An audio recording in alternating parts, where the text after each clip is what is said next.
నమస్తే welcome to our channel నేను మిషాల్ని button నొక్కితే కమిషన్ రావు అందుకే చంద్రబాబు నాయుడు గారు బటన్ నొక్కరు అని మాజీ సీఎం జగన్మోహన్ రెడ్డి అన్నారు దీని మీద పూర్తిగా విశ్లేషించడానికి మనతో పాటు ఉన్నారు ప్రముఖ రాజకీయ విశ్లేషకులు మధుసూదన్ రెడ్డి గారు ఉన్నారు వారిని అడిగే కొన్ని విషయాలు మనం తెలుసుకుందాం నమస్కారం సార్ నమస్తే సార్ బటన్ నొక్కితే కమిషన్ రావు చంద్రబాబు నాయుడు గారు అందుకే బటన్ నొక్కరు మాజీ సీఎం జగన్మోహన్ రెడ్డి వ్యాఖ్యల్ని ఎలా చూడాలి ఆ వ్యాఖ్యలు ఏంటంటే చంద్రబాబు నాయుడు లంచాలు తీసుకుంటుండని చెప్పేదానికి ఆ మాట్లాడాడు సరే అంత పెద్ద మాట్లాడిన తర్వాత సమాధానం మనం కూడా గట్టిగానే చెప్పాలిగా సో బటన్లు నొక్కితే కమిషన్లు రావు అంటే చంద్రబాబు నాయుడు గారు కమిషన్లు తీసుకుంటున్నా అన్నాడు సో ప్రభుత్వం ఏం చేయాలంటే ఇమ్మీడియట్గా కేసు రిజిస్టర్ చేసి ఎక్కడ తీసుకున్నాడో చంద్రబాబు నాయుడు ఒక్కరు చెబుదూరా నాయనని కేసు ఎఫ్ఐఆర్ పెట్టాలా ఇది ప్రభుత్వం చేయాల్సి ఉన్నటువంటి పని అంత పనికి మాలిన మాట అన్న తర్వాత కూడా చెయ్యాలా నేను అనేది ఏంటంటే బట్టల మాటన నువ్వు నొక్కింది ఎంత అది చెప్పమంటే చెప్పటంలే ఇప్పుడు బటన్ నొక్కా అంటే ఏం బటన్ నొక్కి నువ్వు ఇప్పుడు పేదోళ్ళకి ఇల్లు ఇచ్చావు ఆ పేదోళ్ళకి ఇల్లు సిమెంట్ అవుద్ది భారతీయ సిమెంట్ అంటే నీ సిమెంట్ అమ్ముకోవటం కోసం పేదోళ్ళకి ఇల్లు అన్నావు నొక్కేసింది ఎంత సిమెంట్లో అది చెప్పవా అది చెప్పడంట సరే బటన్ నొక్కా అన్నాడు బటన్ రెడ్డి నేను ఇంకో మాట అంటున్నాను ఇప్పుడు లిక్కరుకి బాటిల్ మీద ఎంత కొట్టేసినావు అంటే ఒక మాట చెబితే ఎట్లా ఉండాలంటే బ్రహ్మాండంగా ఉండాలి ఇసుక 750 కోట్ల రూపాయలు నేను ఖజానాకి జమ చేశానన్నావు ఇసుక కాంట్రాక్టర్లు ఎవరు జేపీ వెంచరోడు ఎక్కడోడు ఇలా ఉచితంగా ఇస్తుంటేనేమో ఇసుక చెడ్డోడైండి చంద్రబాబు నాయుడు జేపీ వెంచరు వృద్ధి తర్వాత కేసీఆర్ ప్రతిమా కన్స్ట్రక్షన్ అని చెప్పి కేసీఆర్తో చేతులు కలిపి ఇసుకలో దోసేసింది ఎంత కలెక్టర్లు కూడా ముద్దాయిలుగా నిలబడారు కదా ఎన్జీటీ ముందు నేషనల్ గ్రీన్ ట్రిబ్యునల్ ముందు ముద్దాయిలుగా నిలబడారు కదా అంటే 11 లక్షల కోట్ల రూపాయలు అధికారంలో ఉన్నప్పుడు ప్రజలు ఇస్తే కేంద్ర రాష్ట్ర పన్నుల వాటాలు కలిపి జగన్మోహన్ రెడ్డి బడ్జెట్లో 11 లక్షల కోట్ల రూపాయలు డబ్బులు వచ్చినాయి దాంట్లో రాష్ట్ర ప్రభుత్వానికి సంబంధించినటువంటి ఉద్యోగుల యొక్క వేతనాలు కాంట్రాక్ట్ లేబర్స్తో సహా కలిపి 3,30,000 కోట్లు అయితే ఈ జలగన్ ఇచ్చినటువంటి కంత్రి పథకాలు ఏవైతే ఉన్నాయో 2,73,000 కోట్లు కలుపుకునేళ్ళకి మనకి ఈ రెండు ఓవరాల్గా కలుపుకుంటే మనకి ఏమవుతుందంటే 6 లక్షల కోట్లు అవుతాయి మిగతా 4 లక్షల కోట్ల డబ్బులు ఎవరు ఎత్తుకోపోయారు ఏ దొంగలు ఎత్తుకోపోయారు బియ్య బస్తాల మోటనే ఏ దేశం తరలి ఇచ్చావు ఆ 4 లక్షల కోట్ల అభివృద్ధి చూపించాలి కదా వాటి గురించి చెప్పడు అందువల్ల నేను అంటుండే వ్యాలిడ్ పాయింట్ ఏంటంటే డీబీటీ డైరెక్ట్ బెనిఫిటరీ ట్రాన్స్ఫర్ ఏదైందంటే ఆ పథకం ఈయన తెచ్చిండి మగోడా అందుకంటే నేను అనేది అంటే డీబీటీ ఆలోచన ఎక్కడి నుంచి పుట్టింది ఇప్పుడు సెంట్రల్ గవర్నమెంట్ కూడా డైరెక్ట్ రైతులకి సంబంధించినటువంటి పథకం కింద 2,000 వేస్తావారు వాళ్ళు 6,000 రూపాయలు ప్రతి సంవత్సరం వేస్తున్నారుగా సెంట్రల్ గవర్నమెంట్ వాళ్ళు అంటే ఆ డబ్బులు కూడా మోడీ ఇచ్చే డబ్బులు కూడా ఈయన ఇచ్చినట్టేనా కాదు కదా అందువల్ల ఏంటంటే ఆలోచన ఏంటంటే గడిచిన 5 ఏళ్లలో జగన్మోహన్ రెడ్డి కొత్తగా పెట్టిన ఒక్క పథకము లేదు కాకపోతే పథకాలు పేర్లు మార్చి ప్రజల్ని ఏమార్చాడు అంతే తప్ప కొత్తగా పెట్టిన పథకాలు ఏం లేవు గతంలో ఏముండేదంటే బెస్ట్ అవైలబుల్ స్కూల్ స్కీమ్ అనేది ఒకటి ఉండేది దాంట్లో బాగా పిల్లలకి ఇంగ్లీష్ మీడియం చదువుకునే విధానం ఒకటి ఉండేది తర్వాత ఇంకొకటి ఏంటంటే బీసీ ఎస్సీ ఎస్టీ మైనారిటీ పిల్లలకి స్కాలర్షిప్లు ఉండేవి పిల్లలకి అందరికి ఇచ్చేవాళ్ళు దాన్ని ఏం చేసినా ఇటు తిప్పారు అర్థమవుతుందా బాగా అర్థం చేసుకోండి అంటే బీసీ ఎస్సీ ఎస్టీ మైనారిటీ పిల్లలకి స్కాలర్షిప్ వస్తుండేది ఆ స్కాలర్షిప్లకి ఏంటంటే కొంత జోడించి దాన్ని అమ్మఒడిగా మార్చారనమాట అందువల్ల నేననేది ఏంటంటే అమ్మఒడి పథకం అనేది ఏదైతే ఉందో దాన్ని హేతుబద్ధమైనటువంటి నిర్ణయం కాదది. ప్రజలందరూ పన్నుల రూపంలో కట్టిన డబ్బుతో ఇంటిగ్రేటెడ్ స్కూళ్ళు కట్టి తద్వారా ఏం చేయాలంటే విద్యా వ్యాప్తికి కృషి చేయాలి.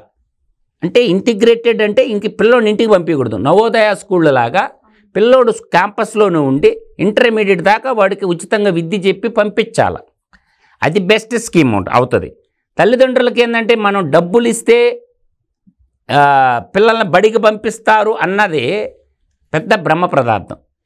సంవత్సరానికి 12 నెలలు 12 నెలలు అయినప్పుడు 10 నెలలు స్కూల్ జరిగింది అనుకుంటే, సెలవులు తీసేస్తే 10 నెలలు జరిగింది అనుకుంటే 300 రోజులు అంటే రోజుకు 30 రూపాయల చొప్పున మనం ఇస్తే, పోనీ 50 రూపాయల చొప్పున మనం ఇస్తే ఆటో ఖర్చులకు వస్తాయి, ట్రాన్స్పోర్టేషన్కి వస్తాయి పిల్లలకి అన్న ఉద్దేశంతో 50 రూపాయల పథకం అనేది 300 రోజులు ఇంటూ 3 5 15 సరిపోయిందిగా లెక్క.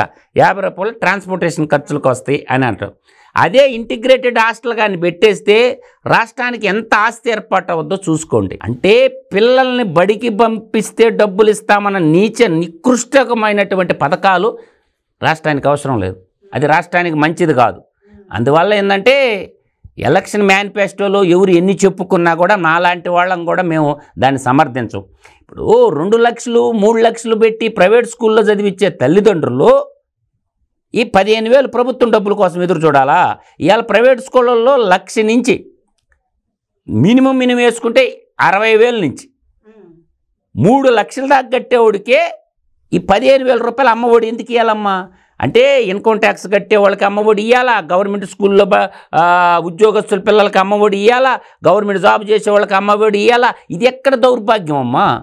పేద ప్రజల్ని చదివిస్తాం ఉచితంగా అనే చెప్పే దాంట్లో తప్పులేదు. పిల్లల్ని బడికి పంపిస్తే డబ్బులు ఇస్తాం అనేది ఏంది? ఇది మంచి పద్ధతి కాదు. ట్యాక్స్ పేయర్స్ కట్టిన డబ్బు నీ ఇష్టం వచ్చినట్టు నువ్వు ముఖ్యమంత్రి అయితే దోచిపెట్టడం కూడా కరెక్ట్ కాదు. ఇంటిగ్రేటెడ్ స్కూల్ పెట్టండి, ఉచితంగా విద్యను అందించండి అనే దానికి మాత్రం ఉండాలి.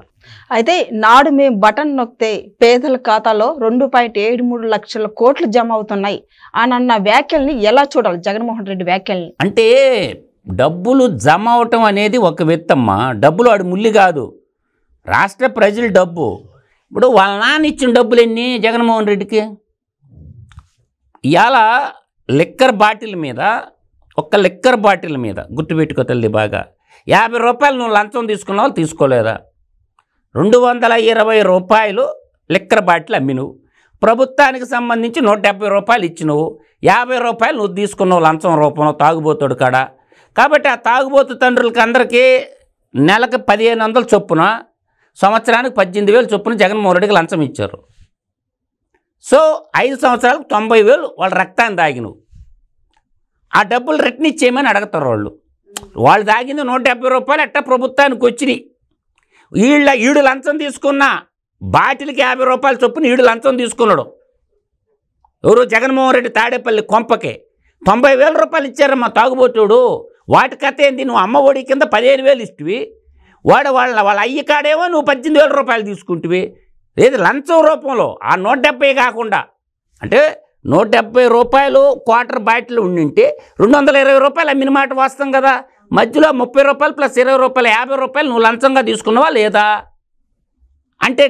అంటే డీబీటీ అనే డైరెక్ట్ బెనిఫిట్ ట్రాన్స్ఫర్ అనేది ఒక ఆలోచన చేద్దామమ్మా. సరే నువ్వు బటన్ నొక్కితే వచ్చినాయిగా, వాళ్ళు కూడా సెల్ఫోన్లో బటన్ నొక్కితే నీకు వచ్చే కదా డబ్బులు. ఎందుకు అడిగినావు నువ్వు? ఇటు బటన్ నొక్కేవాళ్ళు కదా, ఫోన్పే గూగుల్ పే అని. వాళ్ళు బటన్ నొక్కితే అట్టెందుకు తీసుకోలేదు నువ్వు? అంటే వాళ్ళు కూడా డైరెక్ట్ నొక్కేవాళ్ళు కదా. ఈ దొంగోడు ఎవరు? తాగుబోతులను అడ్డం పెట్టుకొని లూటీ చేసిన లఫూట్గాళ్ళు ఎవరు? ఇవాళ పెద్దిరెడ్డి మిథున్ రెడ్డి దానికి కర్త కర్మ క్రియ అని తేలాలకే ఇప్పుడు గుమ్మడికాయలతో అంటే రౌడీయిజం చేస్తావా? ఇంకా నీకు జల్లవు, రౌడీయిజం జల్లదు. ఒక బీర్ కేసు కింద, ఒక క్వార్టర్ కేసు కింద అని చెప్పి వసూలు చేసిన మాట వాస్తవం. నీ రౌడీయిజం చల్లదురా బాయ్. ఏదన్నా ఉంటే ఎమ్మెల్యే కదా అసెంబ్లీకి వచ్చి మాట్లాడు. అసెంబ్లీకి వచ్చి మాట్లాడితే మంచిగా ఉంటుంది తప్ప, నేను అనేది ఏంటంటే దొరికిపోయిన దొంగ జగన్మోహన్ రెడ్డి. అందువల్ల ఏంటంటే వాడి వల్ల ఏమీ కాదులమ్మా. ప్రజలు బాగా విఘ్నంలో ఉన్నారు. చదువుకున్న యువతకి ఉద్యోగాలు ఇస్తే మంచిది అనేది అందరి యొక్క భావన. వచ్చి ఎన్ని రోజులు అయింది? 7 నెలలు అయిపోయింది. వీడు చేసిన విధ్వంస పాలన నుంచి రాష్ట్రం ఇప్పుడిప్పుడే ఒడ్డున పడుతుంది. వాడు ఎంత డబుల్ స్టాండర్డ్ అంటే ఈ మధ్య వాడి మనుషులు ఆర్టికల్ రాశారమ్మా. ఒక విశాఖకి రైల్వే జోన్ వచ్చింది అంటే మన రాష్ట్రానికి ఒక రైల్వే జోన్ వచ్చింది. ఇప్పటి వరకు మనకి రైల్వే జోన్ లేదు. వాడికి డివిజన్కి జోన్కి తేడా తెలియదు. ఏందే జోన్కి ఇప్పుడు కొత్త నినాదం ఎత్తిండమ్మా. గుంతకల్లు డివిజను విశాఖ జోన్లో కలిపారు అంటే మన రాష్ట్రానికి ఆదాయం వస్తుంది, జోన్ కొన్ని నిధులు వస్తాయి. ఈడేం చేసిండో బాలాజీ డివిజన్ పెట్టమని కొత్త నినాదం లేపాడు. ఇష్టం లేదంట.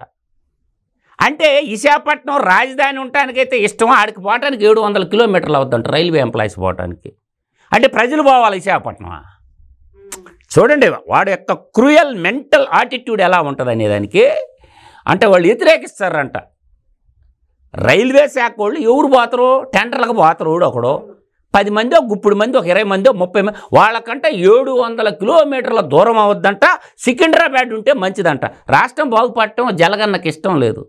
అంటే ఒక జోన్ వస్తే విశాఖపట్నం జోను రాష్ట్రంలో ఉన్నటువంటి రైల్వే నెట్వర్క్ని అంతా విశాఖపట్నం జోన్ కింద తెస్తే బడ్జెట్లో, సెంట్రల్ బడ్జెట్లో, రైల్వే బడ్జెట్లో కొంత అలికేషన్ అవ్వద్ది, రాష్ట్రం బాగుపడద్ది.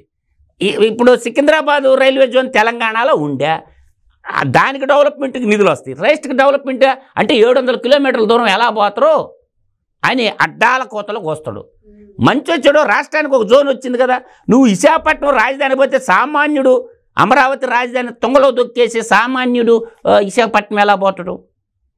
అంటే దీన్ని డబల్ స్టాండర్డ్ అనమాట.